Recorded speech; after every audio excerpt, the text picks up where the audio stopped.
নমস্কার। আজকে ৩২,০০০ মামলার শুনানি ছিল সুপ্রিম কোর্টে।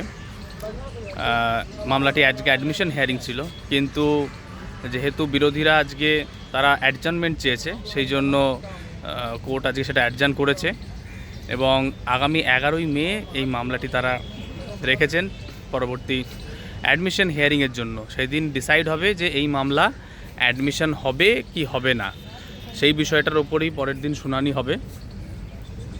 এক্ষেত্রে আমাদের যে অ্যাডভোকেট প্যানেল সেটা নিয়ে আমাদের থাকতে হবে। আমরা সেই হিসেবে বিষয়ে কথাও বলেছি, সমস্ত সিনিয়রদের সাথে গতকালকে কনফারেন্সও হয়েছে। আমরা তারা আশাবাদী যে এই মামলায় আমরা জিতব এবং অ্যাডমিশন স্টেজেই এই মামলা যাতে আমরা তাদের পরাজিত করতে পারি, সেই জন্য আমাদের প্রচেষ্টা থাকবে।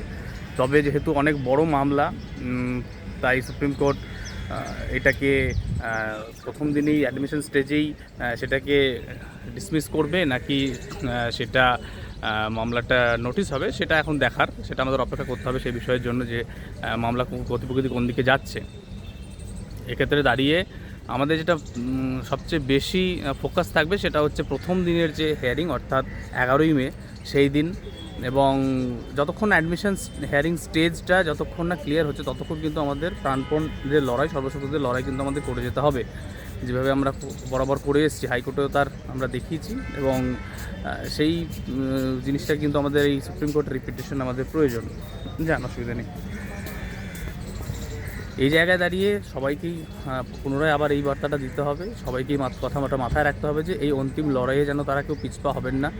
যারা ফান্ডিং করেননি তারা ফান্ডিং করবেন, এবং যারা টিম পূর্বার যে লয়ার প্যানেল, এত শক্ত সমর্থ লয়ার প্যানেলকে দিয়ে আমাদের যে লড়াই সেটাকে এভাবে এগিয়ে নিয়ে যেতে চান, তাদের উদ্দেশ্য, সমস্ত ৩২,০০০-এর উদ্দেশ্যে আমার একটা বার্তা যে আপনারা আপনাদের স্বার্থে, প্রত্যেকের নিজস্ব স্বার্থে, চাকরি বাঁচানোর স্বার্থে আপনারা এগিয়ে আসবেন এবং আপনারা নিজেরা ফান্ডিং করবেন, এই আশা রাখি।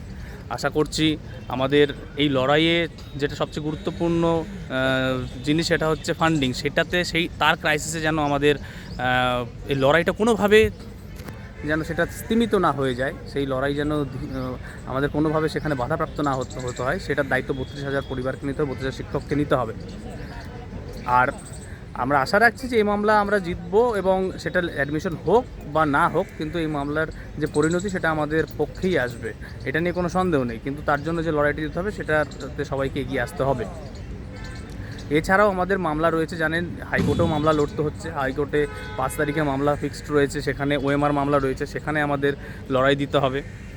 কিন্তু আমাদের কাছে সবচেয়ে বেশি প্রায়োরিটির মামলা কিন্তু আমাদের এই ৩২,০০০ মামলা। তার কারণ একমাত্র এই মামলাতেই আমাদের চাকরি গেছে, এবং আমরা যদিও ডিভিশন বেঞ্চে আমরা এই মামলা জিতেছি এবং আমরা আশাবাদী যে সুপ্রিম কোর্টে আমরা জিতব, কিন্তু যেহেতু একমাত্র এই মামলাটাই এমন মামলা যেখানে আমরা চাকরিচ্যুত হয়েছিলাম অল্প সময়ের জন্য হলেও, সেই জন্য এইখানে কোনো রকমের রিস্ক নেওয়া যাবে না, আমাদের কিন্তু সবসময় এই জায়গাতে সজাগ থাকতে হবে এবং যাতে কোনো রকম দুর্বলতা প্রকাশ না পায় সেটা আমাদের এনশিওর করতে হবে। লিগ্যাল দিক থেকে আমরা যথেষ্ট শক্ত সবল জায়গাতে আছি। অ্যাডভোকেট প্যানেল দিয়ে আমাদের কথাগুলো তুলে ধরতে হবে সুপ্রিম কোর্টের সামনে, এবং যে বেঞ্চ রয়েছে, বেঞ্চ অত্যন্ত রিজনেবল বেঞ্চ, তারা যথেষ্ট লজিক্যাল জাজমেন্টস আমরা এর আগে দেখেছি। সেখানে দাঁড়িয়ে আমরা আমাদের লজিক্স আমাদের এখানে তুলে ধরতে হবে। অন্য কোনো রকমের সিম্প্যাথেটিক গ্রাউন্ড এই বেঞ্চে বিশেষ কোনো প্রভাব ফেলতে পারবে না।